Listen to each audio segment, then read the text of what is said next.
दोस्तों सोचो जरा साल 2030 में मून पर एक न्यूक्लियर रिएक्टर लगने वाला है। जी हाँ, ये कोई शायद या हो सकता है वाली बात नहीं है। नासा ने कंपनीज भी सेलेक्ट कर ली हैं और प्रोजेक्ट की काउंटडाउन शुरू हो चुकी है। अब इस वक्त 3 बड़ी कंपनीज अपने प्रोटोटाइप बना रही हैं और दूसरी तरफ चाइना भी पूरी रेस में है ताकि वो यूएस से पहले वहां पहुंच सके। और सबसे जबरदस्त बात, ये रिएक्टर 10 साल तक नॉन स्टॉप चलेगा। ना फ्यूल भरने की टेंशन, ना रिपेयर्स, बस कंटिन्यूअस पावर, वो भी ऐसे एनवायरनमेंट में जो इंसानों के लिए सबसे ज्यादा खतरनाक है। लेकिन दोस्तों असल कहानी सिर्फ मून पर पावर लगाने की नहीं है, इसके पीछे एक बड़ा प्लान छुपा हुआ है। आपको पता है मून पर रात कितनी लंबी होती है? पूरे 14 दिन, यानी 2 हफ्ते का अंधेरा। दिन में सोलर पैनल्स तो पावर दे देते हैं, लेकिन जैसे ही रात आती है ये बिल्कुल यूजलेस हो जाते हैं। बैटरीज लगाओ तो इतनी बड़ी और महंगी होंगी कि ये प्रैक्टिकली नहीं। इसीलिए नासा जा रहा है न्यूक्लियर पावर की तरफ, ताकि पावर 24/7 कंटिन्यूअस मिलती रहे। नासा का आर्टेमिस प्रोग्राम प्लान कर रहा है कि मून पर 40 से 100 किलोवाट तक कंटिन्यूअस पावर हो। ये जमीन पर तकरीबन 40 घरों के बराबर है, लेकिन वहाँ ये लाइफ सपोर्ट, कम्युनिकेशंस, लैब्स और माइनिंग टूल्स तक सब कुछ चलाएगा।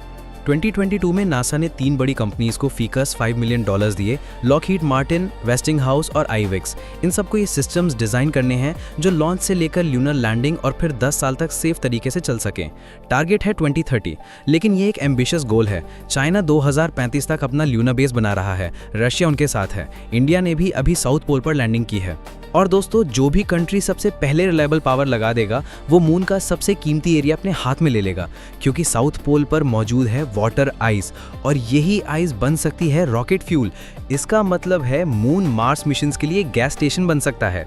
सोचो जमीन से रॉकेट लॉन्च करने की कॉस्ट है तकरीबन $10,000 फी किलोग्राम, लेकिन मून से लॉन्च करना तकरीबन फ्री।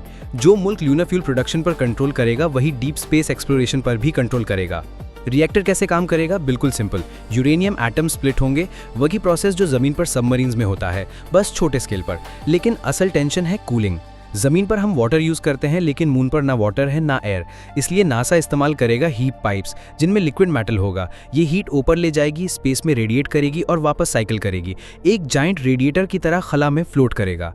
सेफ्टी की फिक्र ना करो, यूरेनियम लो एनरिच्ड है, वेपन्स के लिए यूज नहीं हो सकता। और अगर लॉन्च के दौरान रॉकेट एक्सप्लोड भी हो गया तो ये रिएक्टर सेफ रहता है, क्योंकि ये मल्टीपल प्रोटेक्टिव सेल्स में बंद है। असल दुश्मन है ल्यूनर डस्ट। ये छोटे छोटे ज़रात शीशे के टुकड़ों की तरह जो हर चीज से चिपक जाते हैं। अपोलो मिशंस में ये हेलमेट के शीशे स्क्रैच कर गए, सूट के सील्स खराब कर दिए, इंस्ट्रूमेंट्स बंद कर दिए। नासा का प्लान है रिएक्टर को जमीन में दफन कर देना, ताकि ल्यूनर सॉइल खुद शील्ड बन जाए कॉस्मिक रेडिएशन के खिलाफ। लेकिन याद रखो, मून पर आज तक किसी ने गड्ढा नहीं खोदा, तो ये भी एक नई टास्क होगी। अब दोस्तों सोचो ये पूरा टाइमलाइन। पहले दिन ही न्यूक्लियर पावर के साथ 24/7 ऑपरेशन शुरू हो जाएंगे। पहले साल वाटर आइस माइन होगा, ऑक्सीजन और हाइड्रोजन प्रोड्यूस होगी, बेस सेल्फ सफिशिएंट हो जाएगा।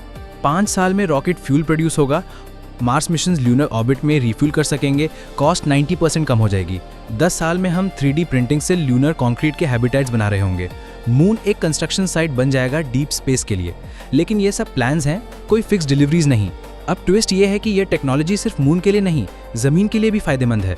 Remote basis, disaster zones, deep ocean exploration, हत्ता कि मार्स कॉलोनीज, सबको यही कॉम्पैक्ट और रिलायबल न्यूक्लियर पावर चाहिए। मतलब मून रिएक्टर पूरी दुनिया के लिए एनर्जी इंडिपेंडेंस का प्रोटोटाइप है।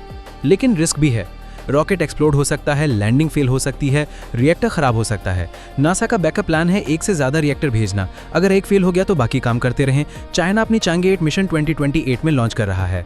ये उनके न्यूक्लियर पावर्ड बेस की तरफ पहला कदम है। तो दोस्तों अब सवाल आपसे, अगर आपके पास मून पर अनलिमिटेड पावर हो तो आप वहाँ पर सबसे पहले क्या बनाएंगे? कमेंट्स में ज़रूर बताएं, क्योंकि 2030 में ये सब रियलिटी बन सकता है। रिएक्टर लैंड करेगा, पावर ऑन होगी और पहली बार इंसानियत को ज़मीन से बाहर एक परमानेंट होम मिलेगा। ये सिर्फ विजिट करने का नहीं, बल्कि हमेशा के लिए रहने का वक्त है। स्पेस में न्यूक्लियर एज शुरू हो चुका है और अब सिर्फ एक सवाल है, सबसे पहले कौन पहुंचेगा?